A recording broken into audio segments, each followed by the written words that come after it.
Los 7 pecados capitales son una lista de pecados específicos discutidos históricamente en la Iglesia Católica Romana para enseñar a los seguidores sobre la naturaleza universal del pecado y la destrucción que éste causa.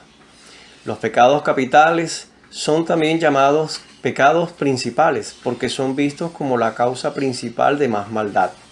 Los pecados capitales inician o generan y permiten que se presenten todos los demás pecados. La Biblia tiene una lista de 7 pecados que Dios detesta, aunque esta lista es bastante diferente de lo que comúnmente se conoce como los 7 pecados capitales. 6 cosas aborrece Jehová y aún 7 abomina su alma: los ojos altivos, la lengua mentirosa, las manos derramadoras de sangre inocente, el corazón que maquina pensamientos inicuos, los pies presurosos para correr al mar, el testigo falso que habla mentiras y el que siembra discordia entre hermanos. Esta lectura fue tomada del libro de Proverbios, capítulo 6, versos del 16 al 19. La lista bíblica incluye orgullo, mentir, violencia, iniquidad y una búsqueda codiciosa de vicios, falsos testimonios y discordias. No se dice nada acerca de que estos pecados sean más mortales que otros pecados, simplemente que el Señor Dios los odia. Los 7 pecados capitales enseñados en la tradición de la Iglesia Católica Romana son ira, codicia, pereza, orgullo, lujuria, envidia y glotonería o gula. Un monje del siglo IV llamado Evagrio Póntico proporcionó primero una lista de 7 pecados capitales similares a esta lista en griego. Estos fueron desarrollados en la tradición occidental por el obispo romano Gregorio I, cuya lista se asemeja a la lista utilizada en la actualidad. A principios del siglo XIV, los 7 pecados capitales se habían convertido en un tema popular entre los artistas, y en el año 2008, la Iglesia Católica Romana amplió la lista saligia con otra lista de 7 pecados capitales modernos. La nueva lista es 1. Pecados contaminantes, 2. Ingeniería genética, 3. Ser obscenamente rico, 4. El narcotráfico, 5. El aborto, 6. La pedofilia y 7. Causar injusticia social. Aunque estas acciones representadas por salgia son en verdad pecados, nunca se llaman los 7 pecados capitales en las Escrituras. Como Pablo escribió en Romanos 5:12, todos los pecados conducen a la muerte y solo somos salvos por gracia por medio de la fe en Jesucristo. Efesios 2, versos del 8 al 9. Diferentes pecados pueden tener diferentes niveles de impacto en el pecador.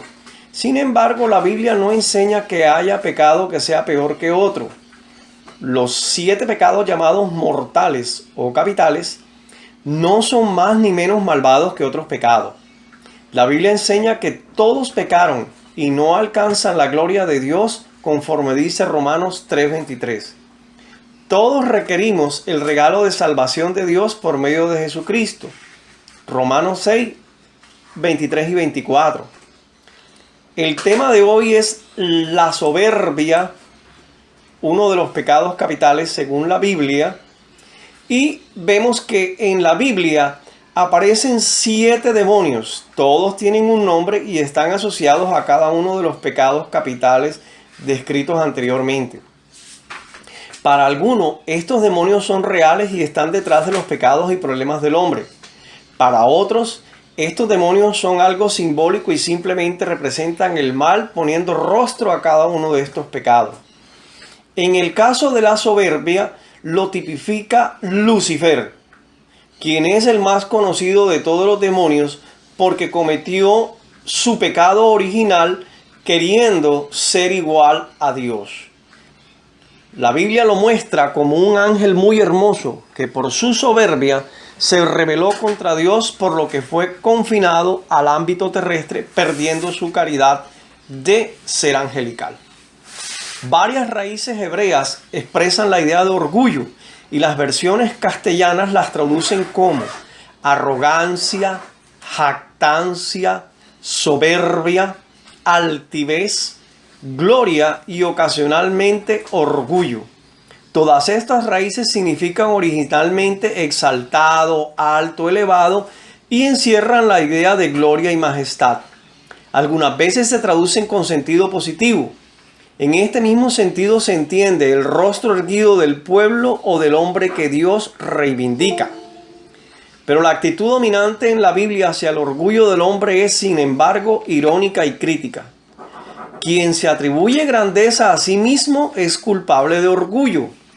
Esta es la esencia del pecado, pues asume para el hombre o para un pueblo la gloria que solo a Dios corresponde, pertenece y debe ser entregada.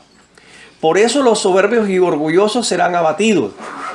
En los Salmos, el hombre orgulloso es el prototipo del malvado.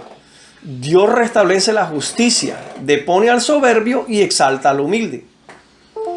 El Nuevo Testamento extiende y profundiza la enseñanza del Antiguo Testamento sobre el orgullo. Utiliza varios términos que se traducen en diferentes maneras, pero que significan esencialmente jactancia, reputación, gloriarse o base para gloriarse y altanería o arrogancia. La raíz del mal es el orgullo espiritual de creerse justo o merecedor de la salvación. En Cristo, todo orgullo ha sido anulado, conforme dice 1 Corintios 1, del 25 al 30, pues todo lo que tenemos lo hemos recibido de gracia. Solo podemos gloriarnos en Cristo, como está determinado en 1 Corintios 1, del 29 al subsiguiente, Gálatas 6:14, Filipenses 3:3, y por ende debemos gozarnos en nuestra debilidad, 2 Corintios 12:9, y en lo que Dios realice en nosotros, 1 Corintios 15:10, 2 Corintios 6, del 3 al 10. La palabra griega que determina la traducción orgullo es autades. Autades se traduce en Tito 1:7 como soberbio, pero en el mismo original griego, esta palabra da la idea de autocomplaciente. Autos, uno mismo, y edonai, complacer. Ególatra, obstinado, arrogante y soberbio. En otras palabras, esta es la actitud que no quiere obedecer los mandamientos divinos. Autades es una persona autocomplaciente, dominada por su propio interés, sin mostrar consideración alguna hacia los demás. Esta palabra solo aparece una vez más en el Nuevo Testamento, en la segunda epístola de Pedro, donde el apóstol Pedro hace una fuerte advertencia a los cristianos contra los falsos maestros y les enseña cómo reconocerlos. Dice el texto: seguirán sus disoluciones y por avaricia harán mercadería de vosotros con palabras fingidas. Segunda de Pedro, capítulo 2, versos 2 y 3. Además, desprecian el señorío, son atrevidos y contumaces, conforme el verso 10. Tienen el corazón habituado a la codicia, verso 14. Y hablando palabras inflanas y vanas, verso 14. Un soberbio es ególatra, porque la suya es la única autoridad que reconoce.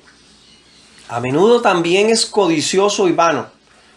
Joseph Tyer define esta característica de alguien que es autocomplaciente y arrogante. En concreto, un hombre o una mujer soberbio o soberbia construye al mundo alrededor de él mismo, quiere hacer lo que le place y además es testarudo.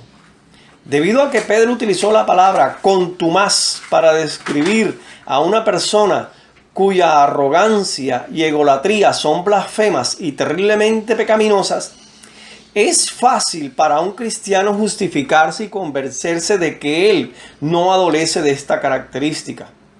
El hecho es que puede espantarnos lo que Pedro dice y sin embargo seguir siendo soberbios, contumaces, egocéntricos y autocomplacientes. Lo que pasa es que hemos disfrazado nuestro comportamiento pecaminoso con una capa de asistencia regular a la iglesia, un lenguaje santificado y estudios bíblicos. Es decir, nos hemos vuelto religiosos y nos hemos vuelto como los antiguos fariseos que se autojustificaban a sí mismos de todo el mal que hacían.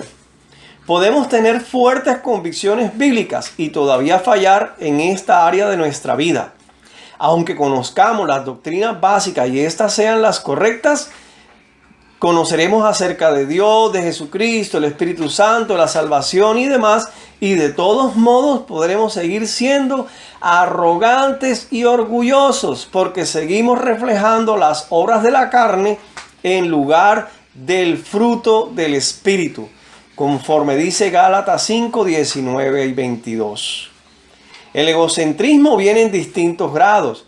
Aún los cristianos maduros tienen la tendencia a hacerlo y pueden caer en esta trampa. Nos parecerá que es fácil seguir siendo obstinados y altaneros hasta que Jesucristo venga para llevarnos a la gloria. Pero lo más seguro es que en determinado punto nuestro comportamiento va a generar resentimiento, falta de respeto y falta de confianza. Si persistimos en seguir mostrando este defecto, la gente no estará a gusto junto a nosotros y perderemos su respeto. Es muy difícil convivir con un cristiano presuntuoso, porque la cualidad de enseñable no es uno de sus adornos. Cree que todo lo sabe, que todo lo puede, que todo lo merece y demás. La mayoría de las personas ocultan frente a él sus verdaderos sentimientos por miedo, porque se sienten intimidados o temen ser rechazados. En vez de ello, tratan con mucho esfuerzo de complacerlo para ser aceptados por él, mientras que en secreto hablan mal de él. ¿Qué causa la soberbia? Una fuente es la sobreindulgencia. Cierta gente simplemente aprendió a ser egocéntrica y altanera desde pequeña. Es mimada y engreída porque cuando chicos se les complacía en todo. Siempre se salieron con la suya y como adultos quieren que las cosas sigan igual. Un no creyente que haya desarrollado las características del egocentrismo es un candidato ideal para vivir en forma egoísta, indescriptiblemente sensual y egoísta. Por otro lado, el cristiano egoísta a menudo vive piadosamente en ciertas esferas, pero en otras es egocéntrico y obstinado. Esto es una tragedia porque he conocido a muchas personas que justifican este comportamiento usando frases bíblicas fuera de contexto. Sacan el verso para generar un pretexto y ponerlo fuera de contexto. Por ejemplo, algunos pastores se hacen autoritarios y se enseñorean de la grey, tal cual como dice 1 de Pedro 5, 2 y 3. Estos pastores usan su posición ministerial que fue ordenada por Dios en forma por demás inconveniente.